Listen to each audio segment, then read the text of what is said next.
तो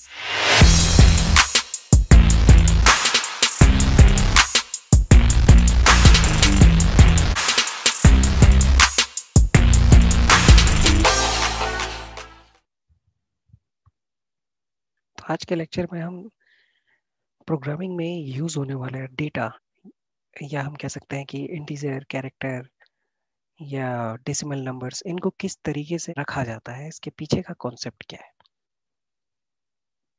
तो पहले हम समझ लेते हैं डेटा क्या होता है। डेटा मतलब एक रॉ फैक्ट या किसी ऑब्जेक्ट का, किसी एंटिटी का कैरेक्टरिस्टिक, स्टैटिक कैरेक्टरिस्टिक्स। जैसे हम सीधे शब्दों में, किसी स्टूडेंट का नाम उसका डेटा हो सकता है, उसका मोबाइल नंबर उसका डेटा हो सकता है, उसकी हाइट डेटा हो सकता है, उसकी एज डेटा हो सकता है। डेटा हमें दो फॉर्म में नजर आता है।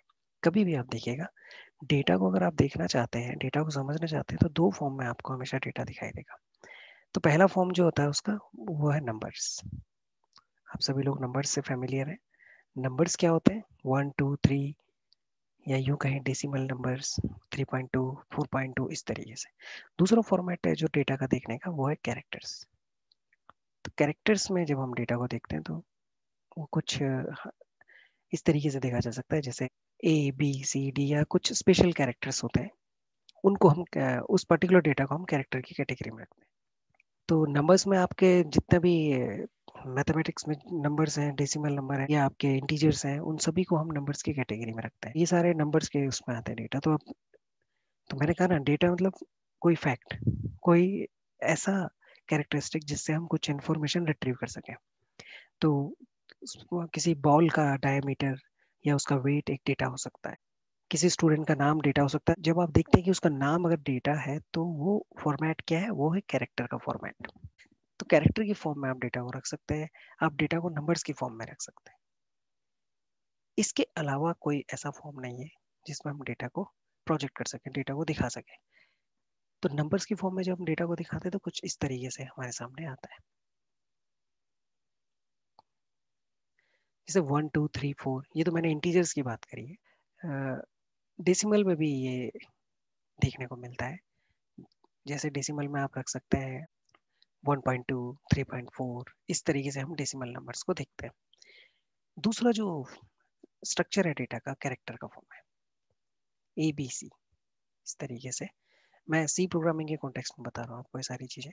तो ABC इस तरीके से हमारा जो है डेटा है। अब ये कैपिटल ABC नहीं है, ये स्मॉल ABC भी हो सकता है। स्पेशल कैरेक्टर्स जैसे डॉलर साइन हमने लगा दिया, हैश हो गया, स्टार हो गया, इस तरीके से स्पेशल कैरेक्टर्स भी डेटा की कैटेगरी में आते हैं, क्योंकि ये कोई ना कोई फैक्ट हमें किसी ऑब्जेक्ट का या किसी एंटिटी का रिफ्लेक्ट करते हैं। तो ये वेरिएबल के फॉर्म में हम किसी वैल्यू को कंटेन करते हैं। तो वेरिएबल का रोल क्या है? वेरिएबल ही है जो डेटा को कंटेन करता है। उस वेरिएबल का एक कैरेक्टरिस्टिक होता है, वो कैरेक्टरिस्टिक ये डिफाइन करता है कि ये किस तरह के डेटा की कैटेगरी में आता है। जैसे इंटीजर वेरिएबल है, तो इंटीजर अगर कोई वेरिएबल है, वेरिएबल का मतलब होता है कि it can contain any value. तो 1 2 3 4 में से कोई भी वैल्यू किसी भी वेरिएबल के लिए एलोकेट की जा सकती है। वेरिएबल को डिफाइन करना बहुत जरूरी होता है। तो इंटीजर के फॉर्म में उसे आप डिफाइन कर सकते हैं, आप डिफाइन कर सकते हैं डेसिमल नंबर के फॉर्म में, क्योंकि डेसिमल नंबर भी हमको डिफाइन करने होते हैं। तो जब हमें डेसिमल नंबर डिफाइन करें तो हम डेसिमल की फॉर्म में वेरिएबल को ले सकते हैं। इंटीजर डिफाइन कर रहे हैं, इंटीजर की फॉर्म में वेरिएबल को ले सकते हैं। तो हम जब वेरिएबल बनाते हैं सी प्रोग्रामिंग में, तो उस वेरिएबल को डिफाइन करना बहुत जरूरी है, उसको एक कैरेक्टरिस्टिक देना बहुत जरूरी है, जिससे कि वो रिप्रेजेंट कर सके पर्टिकुलर ऑब्जेक्ट को। तो वेरिएबल जब हमने लिखा तो उसके लिए हमारे पास सेट ऑफ कीवर्ड्स होने चाहिए। आप देख सकते हैं कुछ सेट ऑफ कीवर्ड्स है जो किसी वेरिएबल को डिफाइन करने के लिए यूज किए जाते हैं। तो प्रोग्रामिंग में कीवर्ड्स प्री डिफाइंड होते हैं। तो अगर आपको कोई variable as a integer project करना है तो आप INT कीवर्ड का यूज करेंगे। कोई वेरिएबल आपको डेसिमल में प्रोजेक्ट करना है तो फ्लोट। एंड इन्हीं का जब साइज बड़ा हो जाता है, जब साइज की रिक्वायरमेंट ज्यादा हो जाती है, जो मेमोरी ऑक्यूपाई या मेमोरी स्पेस जब ज्यादा लेता है कोई डेटा, तो इंटीजर अगर वो डेटा है तो लॉन्ग इंटीजर हम डिफाइन करेंगे। अगर वो डेसिमल नंबर में है तो हम उसे डबल के फॉर्म में डिफाइन करेंगे। तो ध्यान रखिएगा यहाँ पर कीवर्ड का क्या रोल है, वेरिएबल का क्या रोल है। इन सेम मैनर कैरेक्टर भी हम लोग डिफाइन करते हैं। तो कैरेक्टर जब आप देखते हैं वो स्ट्रिंग की फॉर्म में नजर आएगा, एक सिंगल कैरेक्टर की फॉर्म में नजर आएगा। तो जैसे मैंने एग्जांपल में आपको दिखाया, डेटा को या तो आप इंटीजर के फॉर्मेट में रखिए, नंबर्स के फॉर्मेट में रखिए, या फिर कैरेक्टर के फॉर्मेट में रखिए। ये आपकी रिक्वायरमेंट पे डिपेंड करता है, ये उस ऑब्जेक्ट का कौन सा फीचर आप डिफाइन करना चाहते हैं। अगर वेट को आपको डिफाइन करना है तो आपको नंबर्स लेने पड़ेंगे, और उस ऑब्जेक्ट का कलर आपको लेना पड़ेगा तो आपको कैरेक्टर्स लेने पड़ेंगे। अब आती है वेरिएबल पे।